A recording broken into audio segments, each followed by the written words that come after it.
Ladies and gentlemen, please welcome the Roseville Wrecking Ball. The Roseville Wrecking Ball.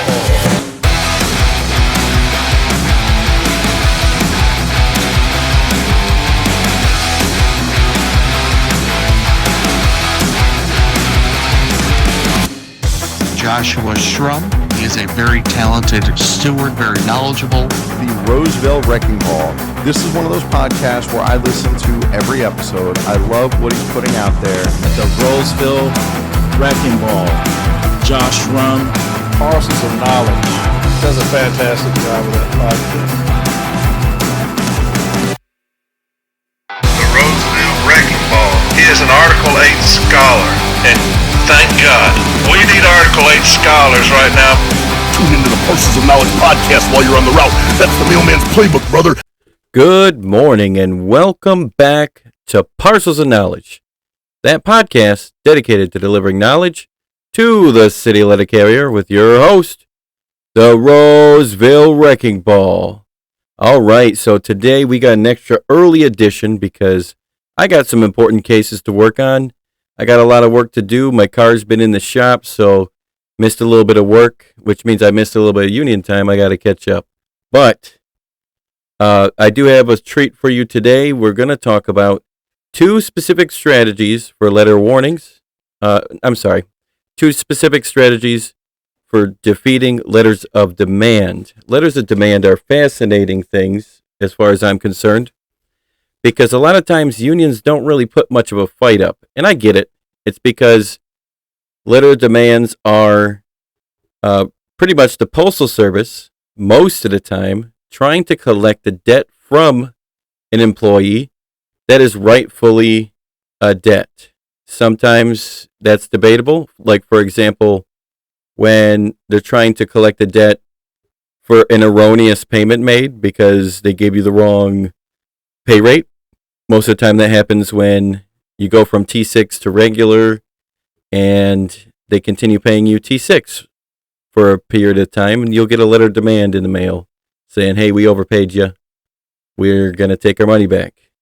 Now, a lot of times it's also insurance premiums. Maybe a carrier's off on some sort of leave, and obviously it's unpaid leave. They didn't pay their insurance premiums. They kept their insurance. And now the Postal Service is saying, hey, I paid your premiums. You're going to have to pay me back. So that's what a letter of demand is. A lot of times unions won't put up much of a fight. And I think it's because it's more of the principle. Maybe they understand this is a debt owed. They don't want the challenge. That's a tough fight sending it to Step E. Because a lot of times arbitrators in Step E will see it like this. Well, did you get overpaid? Yes. Or did you get a service that you didn't pay for? Yes. Well, then you owe the money back. It doesn't matter if it was an error or not. That's a lot of times how their opinion is, because they just think that that's the fair way to do it. I don't necessarily agree. I think that errors are on the service, and a lot of times they really do come down to the service being at fault.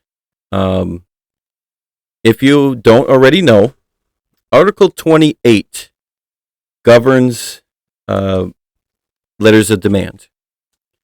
And they call them employer claims. Now, there's not much I'll cite from it, except for a couple things I do want to point out to set the scene for the two arguments I'm going to lay out. So, 28.4.A of the National Agreement talks about if a grievance is initiated in advance of the grievance arbitration procedure, or a petition has been filed pursuant to the Debt Collection Act, regardless of the amount and type of debt, collection of the debt will be delayed until disposition of the grievance and or petition have been had, either through settlement or exhaustion of contractual and or administrative remedies. All right, so that talks about a stay of debt. That's also enumerated in the ELM, if you don't already know. I don't think we should have to have two sites. I'm not going to go look at where in the ELM. But that comes from the Debt Collection Act. And it's just another one of those things where If you initiate a grievance, I say always initiate a grievance, because then the debt will be stayed until the disposition of the grievance is had, in which time you will understand whether or not you're subject to having to pay that in whole or in part or not at all. Also, another thing is 28.4.b sets the stage for how much they can deduct maximum at a time. No more than 15% of an employee's disposable pay or 20% of the employee's biweekly gross pay, whichever is lower, may be deducted each pay period to satisfy a postal debt, unless the parties agree in writing to a different amount. And that's normally how a lot of unions or branches or whatever will resolve an Article 28 grievance. What they'll do is they'll get together with management and set a payment plan. Like, okay, well, carrier owes $1,000. They told me that they can pay $50 a pay period. Are you okay with that, management? Yes, okay. Well, let's set that up. That's normally how they resolve it, which I don't think it's enough. I think that should be last resort. Once you finally lost the grievance, then let's set up a payment plan, because that's your right no matter what. You have the right to do that. I do want to mention waiver of employee claims. There is a process in which we have lower than the grievance procedure or outside of the grievance procedure that is a way to try and waive erroneous payments. And in fact, you can use it for any letter of demand. That's ELM Section 437, and it talks about the 3074, PS Form 3074. It is a waiver of erroneous payment of pay, and it outlines the steps that a carrier must follow to request a waiver. So this leads into my first strategy, which I think is the weaker of the two, but you might as well do both. My first strategy was originally because management does not have much time to do anything because they're too busy writing people up for stationary time, going to meetings and doing all this dumb shit. They don't have time to process forms anymore. This is a form of the past, if we're being honest. It's not technically of the past. It's still set in stone, still applies today, hasn't been changed much. But when you fill this PS Form 3074 out, what I have found is that management does not know how to react. You give them the 3074, you basically make your statement about, hey, this is why I think that you guys should waive this payment.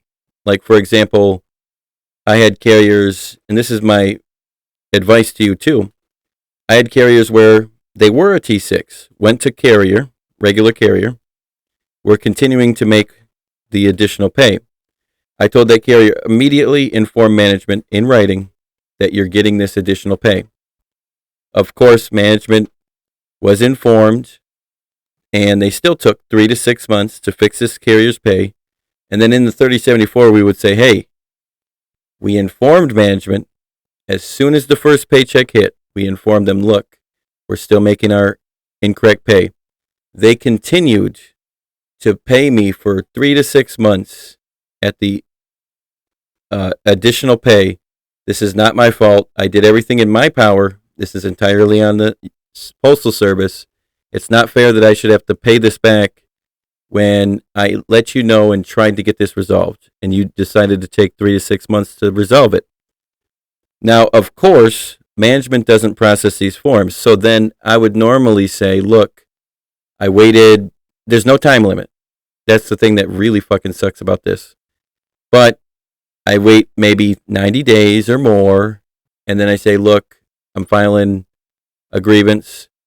Then you actually took away our right to question this at the lowest level.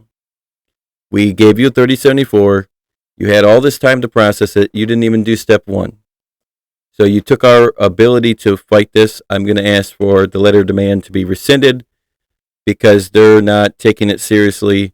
And I can't even file a grievance about the 3074 being denied, which, by the way, it will, of course. It's like a self-regulated thing. Of course it will. But That would be my argument. And relatively, it's been successful for me. Sometimes I get reduced in half. It's just step B trying to compromise. It's been giving me generally decent results, but not great. But I had a friend from New York, great guy. I don't want to name drop him in case he doesn't want to be named, but he had access to the arbitration system, and he said, he let me know, and I said, hey, can you give me all the arbitrations from Roseville? Because, of course, I don't even have access to that shit. And because my region thinks it's a sin for most stewards to have access to that. They want to limit it to mostly advocates because they think we're really dumb. And they think that if we have access to this system, we don't have self-restraint. We don't have self-control. We can't be instructed not to insert these things into our case file. And they think we're so dumb that we're going to cite the wrong things and put them in the case file and then lose the case. They say, no, that's an arbitrator's job. So you can only have access if your branch president allows you to. My branch president did recently give it to me. I appreciate that. But it was I got it like really, really recently. But at the time, this was like 6 months ago. And this guy from New York, he said, sure. So he took his own time, gave me these arbitrations, and I realized, holy shit, we have a really good arbitration from Roseville. So I've changed my plan of attack, and it should have been, to be honest, this is the better argument, and it should have been plain as day, because I think a lot of other podcasters like Corey Walton have talked about this before. So it should have been like a light bulb as soon as I got it, but you might be like me, so maybe you need someone else mentioning it again. But the second argument deals with management's expectation to calculate the money that you owe. So first, they tell you, hey, you owe $500. Normally in a letter of demand, that's what it says. You owe $500 for delayed insurance premiums or unpaid insurance premiums. But they don't break it down as to how exactly they came up with that number. Same with the T6 payments. They'll say, hey, you owe $1,000 for erroneous payment of a wage that you didn't actually earn. But they won't say, hey, this is 40 hours here at a rate of $1.87. They won't tell you how they calculated it, which is a fatal flaw. They have that expectation. But I'm going to read this arbitration because it basically, by the way, you can't use this. Don't go digging it up because it's not going to be able to be cited by anyone but me. It's not like a national arbitration or anything. But you can take some of the language out of it. I'm going to try my best not to name drop anybody. I might have to edit this if I do, but yeah, I'm going to read it in its entirety because maybe some people might be appreciative of the background that I might give. So some of it might be boring. It's not going to be too long, but it's going to end on a very beautiful quote. And if I were you, I would really quote this in your grievances if it fits the bill. All right? So, and don't quote my arbitration. Just say it as if they were your own words. I want you to steal the words of this arbitrator. And you can alter it however you need it. Make it situational based on what's going on for you. But okay. So this was in 2001, but it was a case from like 97, 98, 99, that time frame. And it was, oh man, I'm going to name drop the arbitrator, but I'm going to get the name wrong. Mark W. Sardi. Arbitrator Sardi. All right. So, they start with the award. Usually I'm going to wait till the end for the award. And we're going to jump right into it. The issue, as stipulated by the parties, is as follows. Whether the letter of demand and the amount issued to the grievant was proper. If not, what shall the remedy be? A little bit, that issue statement's a little bit off. I wonder if my guys wrote that or if that was the arbitrator's own words of what the actual issue statement was. I don't know. But it's a little bit different than what I'm used to. Okay, background. The grievant is a letter carrier attached to the Roseville, Michigan post office. On March 10th, 1999, the grievant was issued a letter of demand other than fixed credit. Attached to the letter was an invoice claiming that the grievant owed $510.23. The letter states that the debt is based on changing to a lower level through these particular pay periods and receiving a higher level pay. By all accounts, the grievant was a T6 carrier who bid to a level 5 position in May 1997. When he was awarded the level 5 position, he notified the local management of this fact. Therefore, a request for personnel action form was processed. So far as appears, the grievant received a step increase to a level 6M.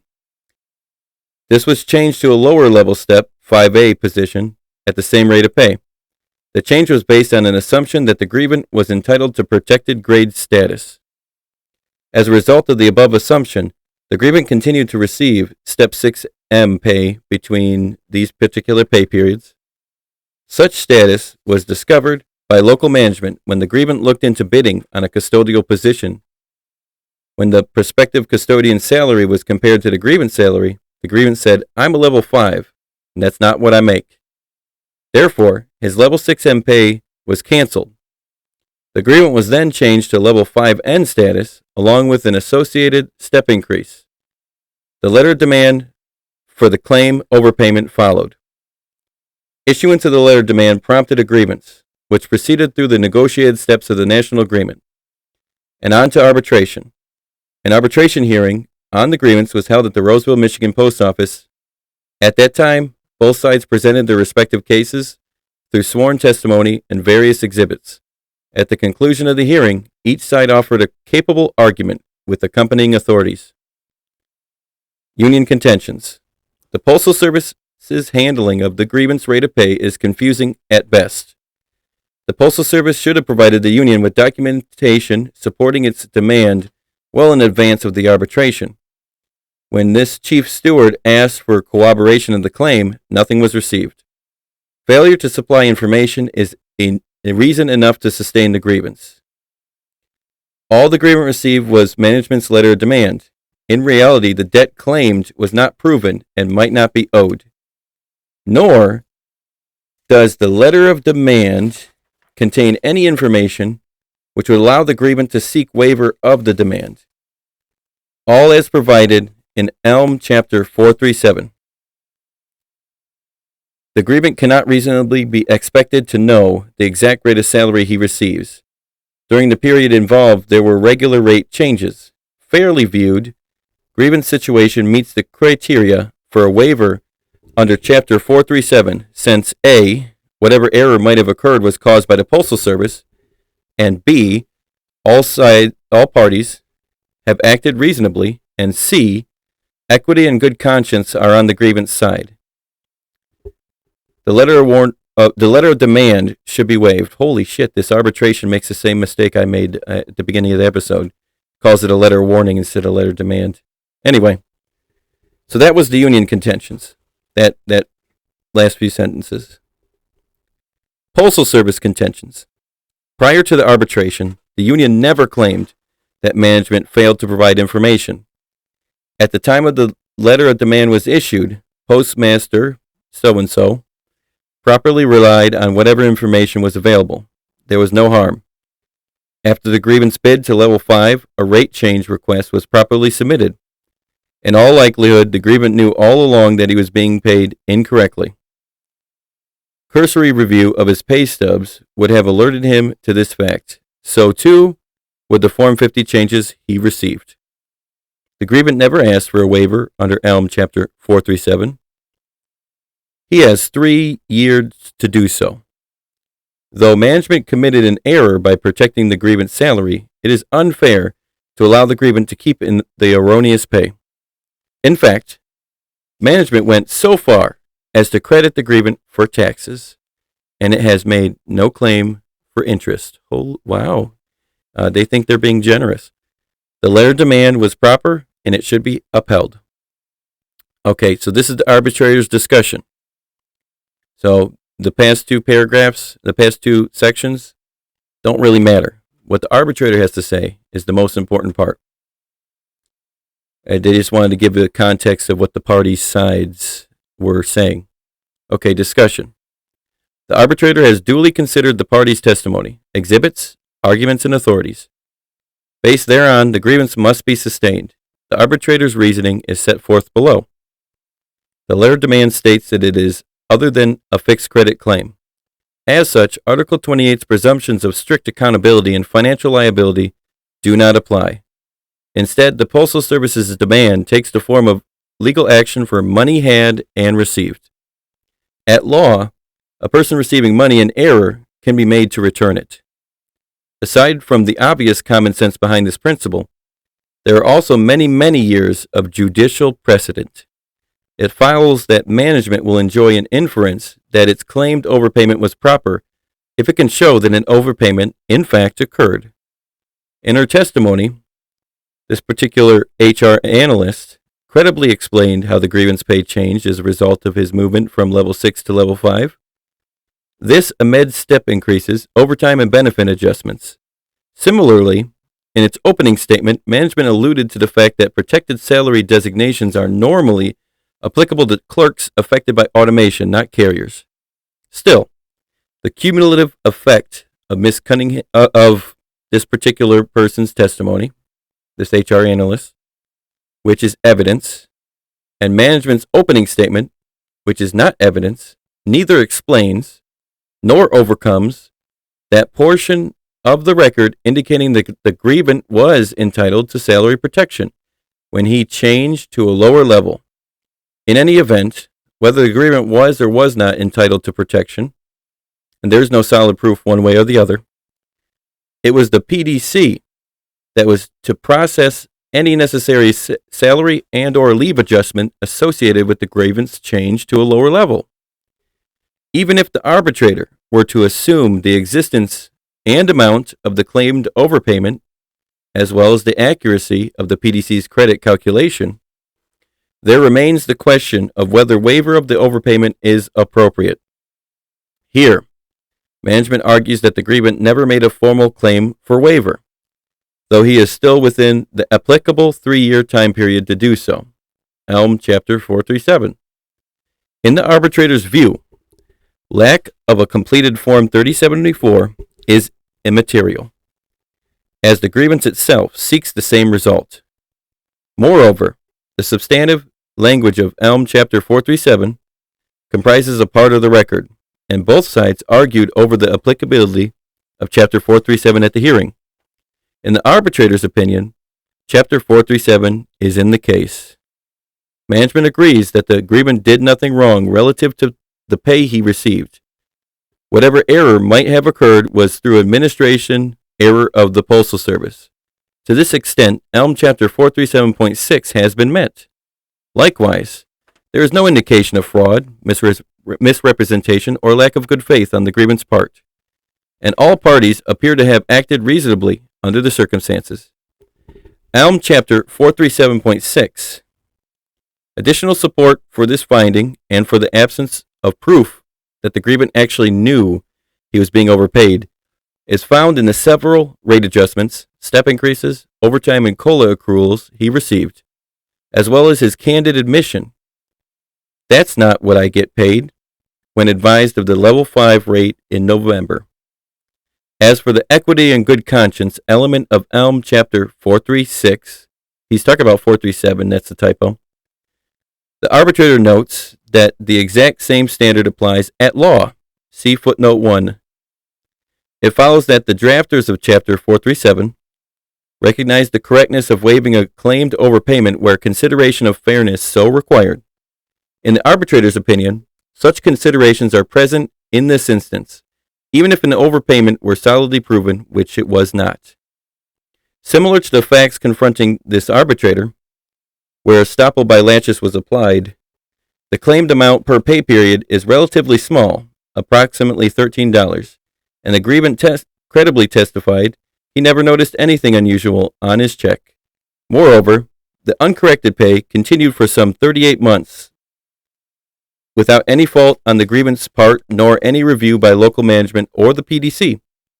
Finally, arbitrator credits the particular steward testimony that she was never provided any documentation to support management's calculation of the claimed overpayment, even though such information was requested at Step 2.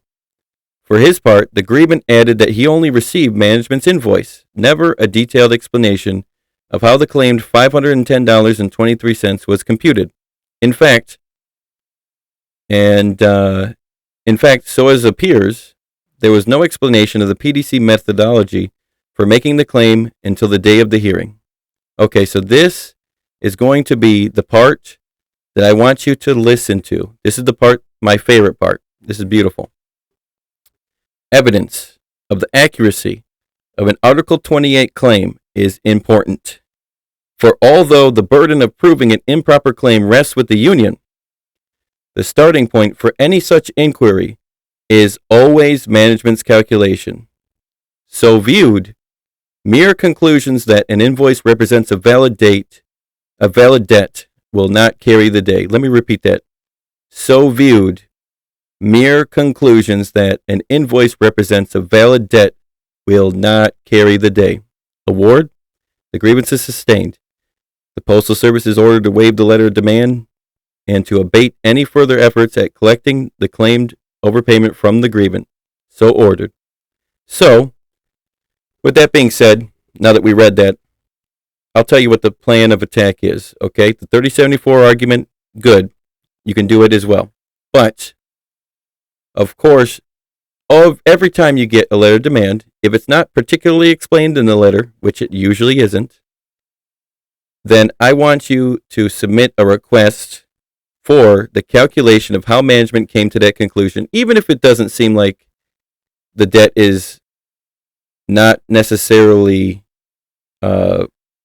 reasonable. Like, even if you know the grievant owes something, ask for management's calculations. They will not be able to get a hold of HR. Management doesn't know how to work with itself. What's likely going to happen is management cannot come to that conclusion. I believe that was what that particular postmaster was saying, that he cannot figure out the 510 because he couldn't get a way to get through to HR. They didn't come with the calculations until the day of the hearing, which is inappropriate, and that will happen most of the time. So, that being said, submit an information request for the math. If they do not supply the math, remind them with another information request. Make sure these things are in writing. Remind them that you haven't received the information. Make sure that's in writing. At the end of the day, the formulation used the argument that we have the right to dispute this claim. We have the right to understand its accuracy. And management didn't even allow us to make such an inquiry. So viewed, mere conclusions that an invoice represents a valid debt will not carry the day. That is golden. I think that is something that most arbitrators would agree with. That first, it's our responsibility to prove the burden that the debt is either unreasonable, unwarranted, or incorrect.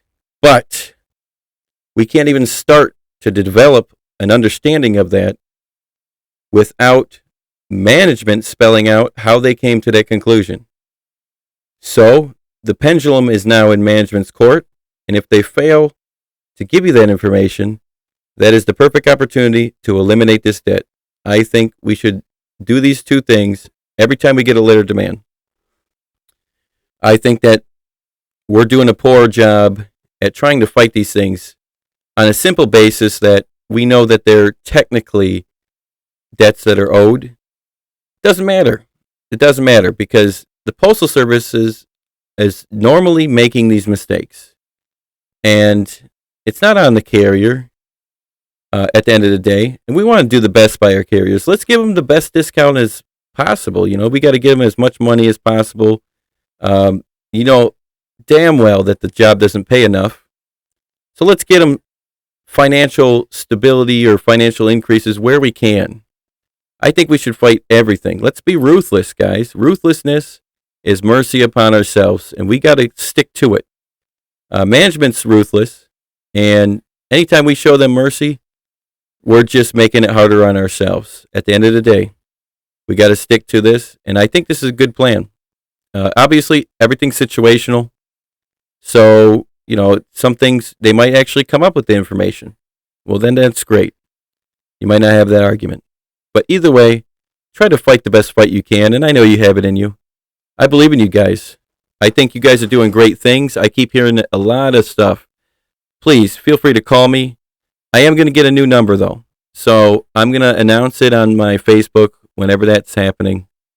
It kind of sucks because I've been telling you guys my number for so long. I'm trying to port the number to my new provider, but it might not work out. So might have a new number coming. But yeah, other than that, just make sure you guys submit to me some tough questions for David Grosskopf. I want to get him some questions. Please submit them to rosevillewreckingball@yahoo.com. I really want to go at this, and I want to have a fun episode. He's a great guy. I know he's gonna overcome any challenge you give him. So please, let's make that a fun episode. Please submit to me any questions you'd like to ask him. rosevillewreckingball@yahoo.com. So far, I got very little. I need some. Please send me some questions.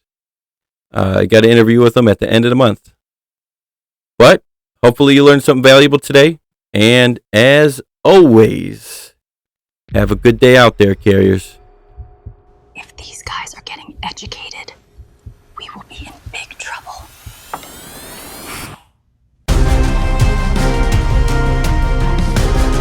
Management's been weighing you down like a bag of wet catalogs, but you don't gotta take it. You strap on the elbow of education, dig it?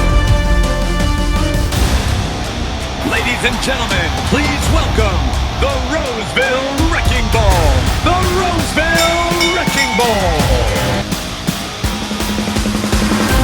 The Roseville Wrecking Ball is an Article 8 scholar, and thank God, we need Article 8 scholars right now. The Grievous Genius and the Roseville Wrecking Ball doing amazing work. Tune into the Parcels of Knowledge podcast while you're on the route. That's the mailman's playbook, brother.